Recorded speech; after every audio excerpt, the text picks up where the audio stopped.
अवधूत चिंतन श्री गुरुदेव दत्त श्री स्वामी समर्थ. नमस्कार भक्तांनो, बघाच गुरुवार. खरं तर आजच्या व्हिडिओमध्ये मी तुम्हाला याच गुरुवारी करावायचा एक अत्यंत प्रभावी उपाय सांगणार आहे. बघा, गुरुवारचा दिवस हा सगळ्यात स्वामी भक्तांच्या आवडीचा दिवस, कारण हा आहे आपल्या गुरूंचा दिवस. गुरुवारी केलेल्या उपायांनी आपलं गुरुबळ मजबूत होतं. गुरुवारी केलेल्या उपायांनी किंवा सेवांनी आपले जे गुरु आहेत ना, ते प्रसन्न होतात. आणि जेव्हा गुरु आपले प्रसन्न असतात तेव्हा आपलं गुरुबळ जे आहे ते मजबूत होत असतं. बऱ्याच वेळा मला विचारलं जातं की ताई, गुरुबळ मजबूत कसं करायचं. त्या सगळ्यांना मी नेहमी सांगत असते की तुम्ही गुरुवारच्या दिवशी जेवढ्या शक्य तितक्या जास्त सेवा करा, कारण याच सेवांनी तुमचं गुरुबळ मजबूत होत असतं. आजच्या या व्हिडिओमध्ये मी तुम्हाला जो उपाय सांगणार आहे तो उपाय हळदीचा आहे. कुठल्याही गुरुवारच्या दिवशी हळदीच्या डब्यात ही एक वस्तू तुम्हाला घालायची आहे. या वस्तूने किंवा हळदीच्या डब्यात ठेवलेल्या या एका गोष्टीने तुमचं गुरुबळ मजबूत होईल.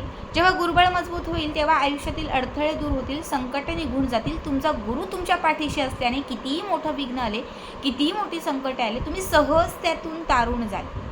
तसंच या उपायाने तुमच्या घरामध्ये असणारं जे दरिद्रता, म्हणजे ज्याला आपण 18 विश्व दारिद्र्य म्हणतो, हे दारिद्र्य कुठेतरी संपेल. या उपायाने तुमच्या घरातील गरिबी कुठेतरी हटेल आणि तुमच्या घरामध्ये पैशांचा ओघ वाढेल. तुम्ही जे कष्ट आणि मेहनत करत आहात त्याला तुमचे नशीब साथ देईल आणि तुमच्या आयुष्यामध्ये तुम्हाला जे हवं आहे ते या उपायाने तुम्हाला मिळून जाईल. अत्यंत प्रभावी उपाय आहे. उपाय म्हणा किंवा सेवा म्हणा, जी आपल्याला गुरुवारच्या दिवशी करायची आहे. आता जास्त वेळ न घेता कुठला उपाय काय आहे सगळं सांगते. फक्त त्यासाठी व्हिडिओ स्किप न करता शेवटपर्यंत बघा. आणि जे आपल्या चॅनलवरती नवीन असतील त्यांनी लगेचच आपल्या चॅनलला सबस्क्राईब करा.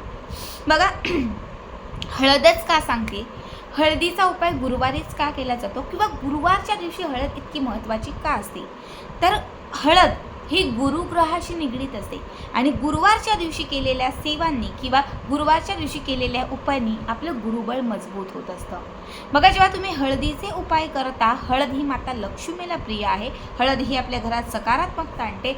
हळद ही आपल्या जीवनात रंग भरते. आपल्या घरामध्ये आपण जी भाजी बनवतो तिला रंग आणण्याचं आणि तिला चव आणण्याचं कार्य ही हळद करत असते. एखाद्या व्यक्तीला जखम झाली, हळद लावतो, ती जखम भरतो. आपल्या घरामध्ये जर काही एखादा शुभ कार्यक्रम असेल, हळदी कुंकवाचा कार्यक्रम करतो. घरामध्ये एखादा लग्न सोहळा विवाह असेल तर सगळ्यात पहिले आपण त्या व्यक्तीला हळद लावतो. त्याच्यानंतर मग लग्न म्हणजे जे पुढचं कार्य असतं ते केलं जातं. हळदीने नजरेचा उतारा केला जातो. म्हणजे हळद इतकी महत्त्वाची आणि इतकी पवित्र समजली जाते. ज्या घरामध्ये असं म्हटलं जातं की बरकत नसते, ज्या घरात खूप गरिबी असते, ज्या घरात खूप दरिद्रता असते, तर त्या घरात हळदीचा उपाय केल्याने किंवा हळदीची रेमेडीज केल्याने त्या घरामध्ये असणारी जी दरिद्रता आहे ती संपली जाते किंवा संपवली जाते आणि त्या घरामध्ये लक्ष्मीची प्राप्ती होते. म्हणजे हळद इतकी महत्त्वाची असते. आता आपल्याला हा उपाय कुठल्याही गुरुवारच्या दिवशी संध्याकाळी 4 ते 9च्या दरम्यान करायचा आहे. सायंकाळी 4च्या पुढे, रात्री 9च्या आत कधीही तुम्ही हा उपाय करा. याच्यासाठी एक काचेची बरणी घ्यायची आहे. छोटी, एकदम मोठी नको, लहान नको, मध्यम असणारी काचेची बरणी घ्या. नाही तर प्लास्टिकची बरणी घ्या. फक्त स्टीलची बरणी नाही चालणार. जी ट्रान्सपरंट बरणी असते, म्हणजे काचेची किंवा प्लास्टिकची, दोघांपैकी कुठलीही बरणी घेतली तरीही चालेल. या बरणीत तुम्हाला एक मूठभर हळद घालायची आहे. हळद केमिकलयुक्त असेल तर ती लाभ देणार नाही. प्युअर हळद तुम्हाला घ्यायची आहे. साठवणुकीची हळद असते ती फक्त ओरिजिनल हळकुंडाची असते, तर तुम्ही ती हळद घ्या किंवा मग बाजारातून पाव किलो हळकुंड घ्या आणि ते मिक्सरला दळा. त्याची तुम्ही थोडीशी हळद करा. ही मूठभर हळद तुम्हाला त्या बरणीमध्ये घालायची आहे सगळ्यात अगोदर, ठीक आहे. त्याच्यानंतर ही बरणी देवघराच्या समोर तुम्हाला एका चौरंगावरती किंवा एका पाटावरती ठेवायची आहे. देवघरामध्ये शुद्ध तुपाचा दिवा लावायचा आहे. त्याच्यानंतर घरातील जे वातावरण आहे ते पवित्र आणि अत्यंत सुगंधी करायचं आहे, ठीक आहे. आता याच्यानंतर काय करायचं, तर तुम्हाला एक 50 किंवा 20 किंवा 100 रुपयाची एक नोट घ्यायची आहे. कोरी करकरीत व्यवस्थित अख्खी असणारी एक नोट घ्यायची. 10 रुपयाची नोट घेतली तरीही चालेल. त्या नोटीवरती हळदीनेच एक स्वस्तिक काढायचं. हळद आणि थोडं पाणी मिक्स करायचं. त्या नोटीवर कुठेही काढा, फक्त त्या नोटीवरती एक स्वस्तिक काढायचं आणि त्या नोटीमध्ये एक हिरवा वेलदोडा घालायचा, एक तुरटीचा खडा घालायचा, एक भीमसेनी कापराची वडी घालायची आणि त्याच्यासोबत 3 अख्ख्या लवंगा घालायच्या. हे सगळं साहित्य घातलं की त्याच्यावरती एक चिमूटभर मीठ घालायचं. ठीक आहे. सगळं साहित्य घालून त्या नोटीची एक चौकोनी घडी करायची. ही चौकोनी नोटीची केलेली जी घडी आहे ती तुम्हाला एका पिवळ्या किंवा लाल रंगाच्या कापडात ठेवायची आहे. छोटासा लाल किंवा पिवळ्या रंगाचा कापड घ्या, त्यात ती नोट घाला, त्याला एक घट्ट गाठ मारा आणि त्याची छोटीशी पोटली तयार करा. सगळ्यात अगोदर ही पोटली उजव्या हातात घ्यायची. घरातल्या चारही कोपऱ्यांना, म्हणजे आपल्या घरातल्या ज्या 4 दिशा आहेत त्या 4 दिशांना ही पोटली स्पर्श करून आणायची. त्यानंतर देवघराच्या समोर ही पोटली माता लक्ष्मीच्या मूर्तीजवळ ठेवायची किंवा माता लक्ष्मीला ती पोटली अर्पण करायची. तुमच्या मनात असणारी इच्छा असेल किंवा तुमच्या घरामध्ये सकारात्मकता आणण्यासाठी, घरातील नकारात्मकता, दरिद्रता संपण्यासाठी माता लक्ष्मीला प्रार्थना करायची आणि त्याच्यानंतर ही पोटली तिथून उचलायची. उचलल्यानंतर ही जी पोटली आहे ती आपल्या उजव्या हातात पुन्हा एकदा घ्यायची. हाताची मूठ जी आहे ती बंद करायची आणि त्यानंतर तुम्हाला गुरूंचं स्मरण करायचं आहे. आता तुम्ही ज्या गुरूंना मानतात, आपण सगळे स्वामी भक्त आहोत, आपण आपल्या श्री स्वामी समर्थ महाराजांना मानतो. श्री स्वामी समर्थ, श्री स्वामी समर्थ, श्री स्वामी समर्थ, श्री स्वामी समर्थ या मंत्राचा 5 ते 10 मिनटं जप करा. 108 वेळा हा मंत्र जपला जाईल, इतक्या वेळा तुम्हाला हा मंत्र म्हणायचा आहे. या मंत्राच्या उच्चाराने आणि ही पोटली हातात ठेवल्याने त्या क्षणात तुमचं गुरुबळ जे आहे ते मजबूत होईल, तुमचं गुरुबळ जे आहे ते पॉझिटिव्ह होईल. ही पहिली सेवा करून झाली की त्याच्यानंतर दुसरी सेवा जी आहे ती लक्ष्मीची करायची आहे. त्याच्यासाठी तुम्हाला 3 वेळा कनकधारा स्तोत्र म्हणायचं आहे. नित्यसेवेच्या पुस्तकातही आहे, गुगललाही आहे, सहज मिळेल. तिथून फक्त कनकधारा स्तोत्र घ्या. येत नसेल तर एक मोबाईल घ्या, मोबाईलला यूट्यूबवरती कनकधारा स्तोत्र लावा. फक्त त्याचे मंत्र तुमच्या कानावरती पडले, तुम्ही श्रवण केलं तरीही चालेल. 3 वेळा कनकधारा स्तोत्र म्हणून झालं की त्याच्यानंतर ही जी पोटली आहे ती त्या हळदीच्या डब्यात दाबून द्या. ती जी हळद आहे त्या हळदीच्या खाली, म्हणजे हळद अगदी वरतीच नाही ठेवायची, हळदीमध्ये थोडंसं बाजू हे करा आणि त्यामध्ये ती दाबून द्या. वरती पुन्हा त्याच्या हळद घाला आणि त्याच्यानंतर त्या बरणीचं जे झाकण आहे ते घट्ट लावून घ्या. आता त्यानंतर देवघरात लावलेला जो दिवा आहे तो त्या बरणीला ओवाळा. त्याचबरोबर देवघरामध्ये लावलेली उदबत्ती असेल तर ती त्या बरणीला ओवाळा. त्यानंतर ही हळदीची बरणी जी आहे ती तिथून उचलायची.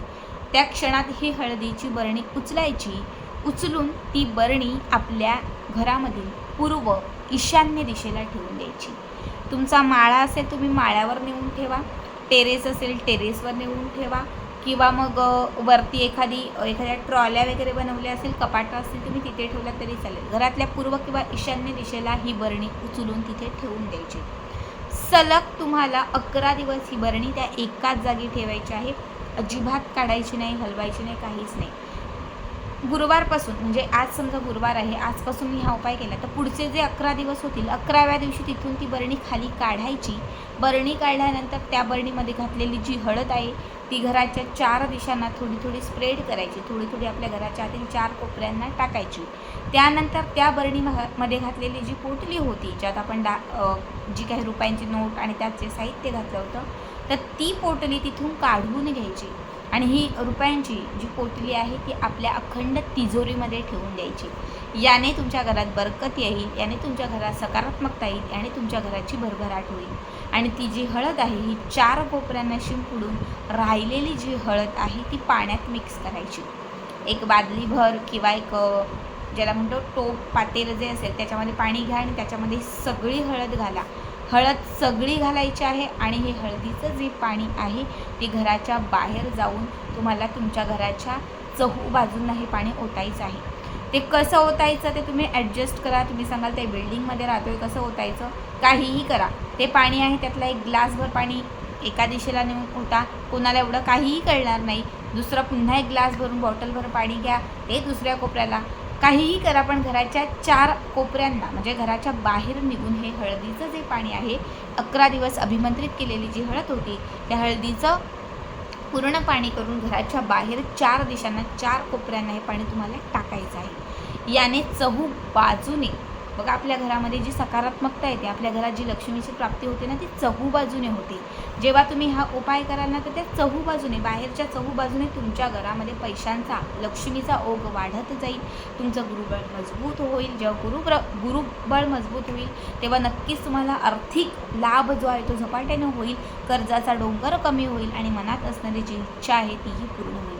ही जी पोटली सांगितलेली होती, ज्यामध्ये नोट होती, लवंग होतं, तुरटी होती, ह्या सगळ्या गोष्टी लक्ष्मीप्रिय आहेत आणि ह्या सगळ्या गोष्टी नवग्रहांशी निगडीत आहेत. जेव्हा तुम्ही ह्या सगळ्या गोष्टी एकत्रित ठेवून अभिमंत्रित केलेली ही पोटली तुम्ही तिजोरीत ठेवाल, तेव्हा अखंड ही पोटली तुम्हाला साथ देईल, लाभ देईल, पैशांच्या समस्या सुटत जातील आणि तुमच्या घरामध्ये लक्ष्मीची प्राप्ती होत जाईल. अत्यंत साधा सोपा उपाय आहे. गुरुवारचा खास उपाय आहे. आवर्जून करा. फक्त गुरुवारपासून 11 दिवस तर मध्ये तर काहीच नाही. गुरुवारी करायचं, 11व्या दिवशी तुम्हाला पुढची प्रोसिजर करायची आहे. 5 मिनिटाचा हा उपाय आहे. मी सांगते म्हणून करून बघा. दिवस नाही पलटले तर तुम्ही मला सांगा. लक्षात ठेवा, कुठलाही उपाय करत असताना श्रद्धा, विश्वास महत्त्वाचे आहे. श्रद्धेने आणि पूर्ण विश्वासाने हा उपाय करा. 100% तुम्हाला लाभ हा नक्कीच होईल. आजचा व्हिडिओ कसा वाटला नक्कीच कमेंट करा आणि पुढचे व्हिडिओ पाहण्यासाठी चॅनलला सबस्क्राईब करा.